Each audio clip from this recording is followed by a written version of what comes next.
হ্যাঁ দর্শক, প্রস্তুত না থেকে উপায় বা কি? যখন একসাথে একই মঞ্চে দুই কিংবদন্তি, একদিকে গিটার হাতে এক নগর বাউল, অন্যদিকে সুফি ঘরানার এক রক অ্যান্ড রোল। ঠিক ধরেছেন, প্রথমবারের মতো এক মঞ্চে সুরের মূর্ছনায় ভাসবেন এবং ভাসাবেন বাংলাদেশের জেমস, সাথে পাকিস্তানের আলী আজমত। দুজনকে নিয়ে লেজেন্ডস লাইভ ইন ঢাকা শীর্ষক কনসার্ট আয়োজন করছে এসএন কমিউনিকেশন। গত শনিবার এক ফেসবুক পোস্টে আলী আজমত লিখেছেন, লেজেন্ডরা প্রস্তুত, আপনি প্রস্তুত তো? শুধু গান শুনো না, গানের শক্তিটা অনুভব করো। কনসার্টের তারিখ 14 নভেম্বর।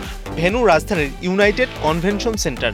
আর টিকিট বিক্রির প্ল্যাটফর্ম getsetrock.com। আয়োজকরা বলছেন, উপচে পড়ছে ভক্তদের উচ্ছ্বাস। টিকিট বিক্রি প্রত্যাশার চেয়ে বেশি, আশাও তাই আকাশচুম্বী। সাউন্ড আর লাইটিং এর পাশাপাশি দর্শকদের জন্য নেওয়া হচ্ছে সর্বোচ্চ নিরাপত্তা। সুর, যন্ত্র, গানে যাতে সবাই পান এক অনন্য অভিজ্ঞতা। Mazharul Islam Tamim, star news.